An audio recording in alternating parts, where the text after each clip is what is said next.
GKI Genuk Indah yang dikasihi Tuhan Yesus Kristus, berjumpa kembali di hari ini, hari Kamis 12 November 2020 dalam Sapa Malam Gembala, edisi yang ke-172, dengan bersama mengawali dengan menyanyikan Kidung Jemaat 172, Lihat Bunda yang Berduka.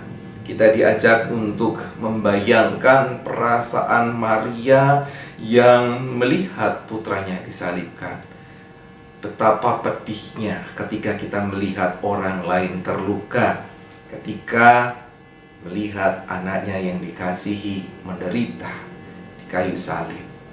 Dan itu juga nanti di bait terakhir hendak mengajak kita boleh berempati dan juga seharusnya merasakan penderitaan yang sama seperti yang dirasakan oleh Bunda Maria. Banyak orang menderita di sekitar kita dan kita perlu berempati pada mereka. Dan biarlah kita belajar sama seperti Kristus yang berempati juga sesungguhnya dengan penderitaan kita. Maka kita boleh melakukan segala sesuatu sesuai dengan apa yang Tuhan inginkan dalam kehidupan kita, termasuk melalui firman Tuhan yang sebentar lagi akan kita dengarkan. Mari kita berdoa. Ya Tuhan Allah pengasih di dalam Tuhan Yesus Kristus, Engkau menolong kami saat ini dengan hati yang terbuka. Kami boleh mendengarkan sapaan Tuhan, sehingga firman yang kami dengar menjadi firman yang berpengaruh, menjadi firman yang menguatkan dan mengubahkan hidup kami menjadi semakin berkenan di hadapan Tuhan. Di dalam Tuhan Yesus Kristus, kami terbuka untuk menyambut firman-Mu. Amin. Nah, sahabat GKI Genuk Indah yang dikasihi Tuhan Yesus Kristus, firman Tuhan pada malam hari ini berjudul Persembahan yang Tuhan Perkenan. Dan bersama-sama kita boleh melandasinya dengan pembacaan firman Tuhan dari Keluaran pasal 23 ayat 18 sampai dengan 19. Demikian firman Tuhan. Janganlah kau persembahkan darah korban sembelihan yang kepadaku beserta sesuatu yang beraki, dan janganlah lemak korban hari rayaku bermalam sampai pagi.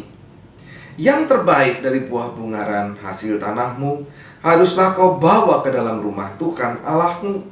Janganlah kau masak anak kambing dalam susu induknya. Demikian firman Tuhan yang berbahagia adalah mereka yang setia mendengarkan firman Tuhan dan yang memeliharanya di dalam kehidupan hari lepas hari. Haleluya. Nah, sahabat GKI Genuk Indah yang dikasihi Tuhan Yesus Kristus, saya pernah nonton film ya. Dalam sebuah film itu, kalau tidak salah judulnya God of Egypt, atau Tuhannya orang Mesir, ya, dewa-dewanya orang Mesir. Nah, dalam film itu saya boleh menyaksikan ide, gagasan tentang dewa-dewa di sana, yaitu para dewa mendapatkan kekuatan melalui pemujaan umatnya. Setiap umat memuja dewanya, maka dewanya akan semakin bertambah kuat. Dan akhirnya sebagai gantinya, para dewa ini juga akan menjawab, akan mewujudkan permohonan umat ketika mereka dengan setia memberikan persembahan-persembahan tertentu kepada dewa-dewa tersebut. Nah, apakah Tuhan kita seperti itu? Pertanyaannya. Apakah Tuhan sama seperti mereka, dewa-dewa itu? Dewa apapun dalam agama manapun. Apakah Tuhan kita sama? Apakah Tuhan sungguh butuh persembahan darah? Seperti kita baca tadi ya, ada darah, ada lemak korban yang dipersembahkan. Apa Tuhan ini butuh itu? Apakah Tuhan sungguh memerlukan persembahan hasil panen, buah-buahan yang terbaik? Dikatakan dari buah bungaran, dan ada buah-buah yang lain diberikan terbaik kepada Tuhan. Dan apakah setelah itu dilakukan, maka Tuhan akan memberkati umatnya? Jadi ketika umat mempersembahkan sesuatu, maka Tuhan akan memberkati, baru akan memberkati. Nah, kalau sahabat dan saya percaya bahwa Tuhan membutuhkan itu semua, apa itu? Darah, lemak korban, hasil panen Tuhan butuh. Puji-pujian yang kita naikkan Tuhan membutuhkan itu. Maka sesungguhnya kalau kita percaya bahwa Tuhan butuhkan itu, kita, sahabat dan saya, sedang merendahkan Tuhan. Ada banyak orang punya pikiran seperti itu, bahkan nyokok Tuhan, berikan yang terbaik kepada Tuhan, maka Tuhan akan memberikan pula kepada saudara. Nyokok. Ada sebuah keinginan tertentu ketika mempersembahkan Tuhan. Dan kalau saudara-saudara, sahabat-sahabat nonton lagi, lihat ada banyak dewa yang akhirnya bermasalah dengan berkat yang diberikan kepada umatnya. Itu waktu saya menonton Mahabharata lagi, itu ada ada seorang raja ular begitu ya, menuntut Dewa Indra, engkau sudah berjanji ya Dewa. Apakah kita bisa memperlakukan Tuhan seperti itu, saudara? Nah, sahabat GKI Gunung Indah yang dikasihi Tuhan Yesus Kristus, makna persembahan bagi Tuhan sungguh sangat berbeda dari apa yang dilakukan oleh bangsa-bangsa di sekitar Israel. Karena itu kemudian ada sebuah ungkapan khusus yang diselipkan Tuhan dalam bacaan tadi, dalam firman Tuhan tadi. Apa kalimatnya gini? Janganlah kau masak anak kambing dalam susu induknya. Orang Israel tidak terbiasa. Ini masakan apapun tidak ada. Atau mempersembahkan Tuhan dengan cara itu tidak ada. Tapi ternyata itu diselipkan Tuhan karena ini adalah sebuah ritual magis yang dikerjakan oleh suku bangsa Kanaan untuk tujuan-tujuan tertentu, biasanya untuk mendapatkan kesuburan dari hasil panen mereka. Itu dilakukan, memasak anak kambing dalam susu induknya. Kalau itu dilakukan berarti kan sama dengan melakukan ritual bangsa asing, padahal Tuhan nggak butuh itu.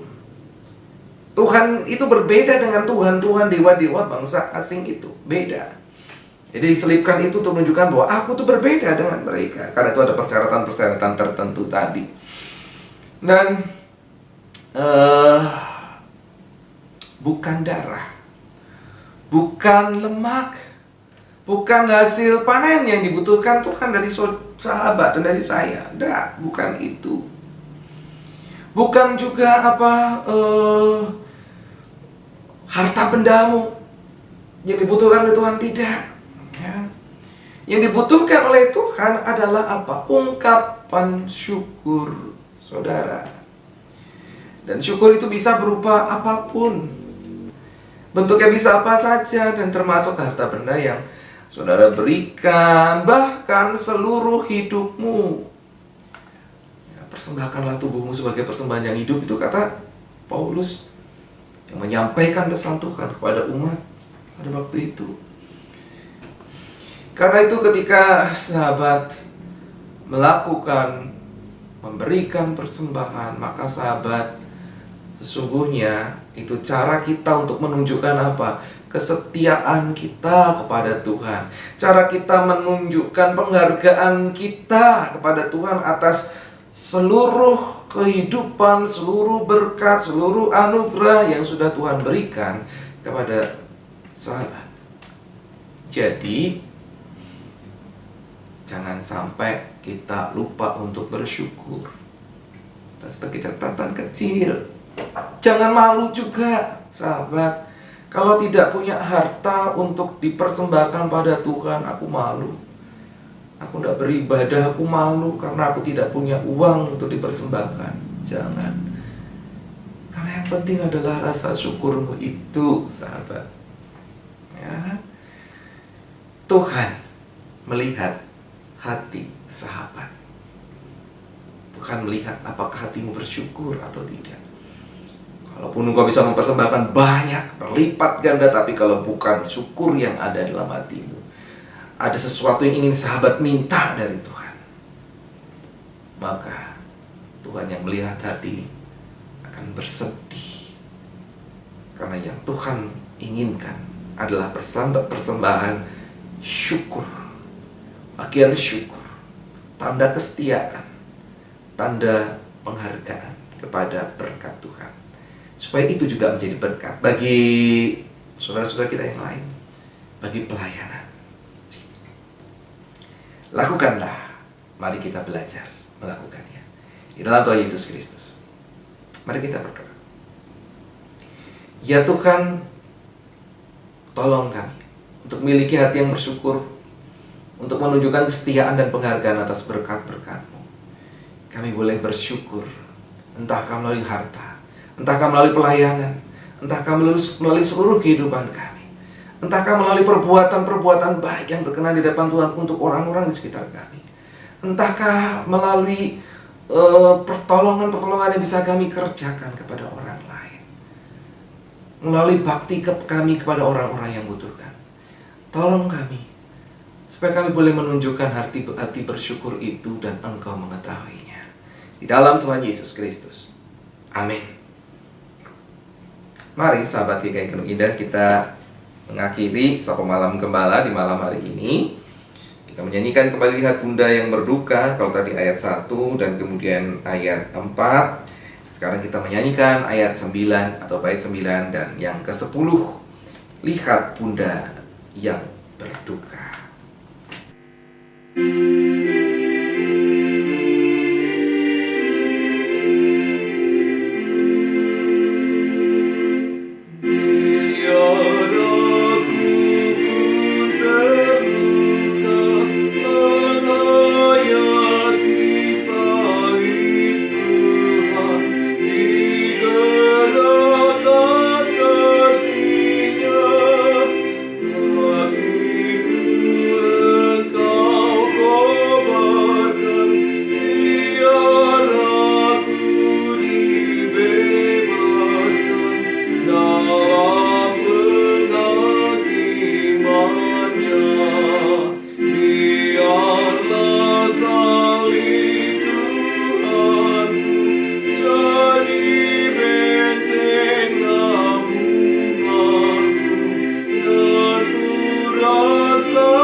Sampai bertemu di esok hari, sahabat GKI Gunung Indah.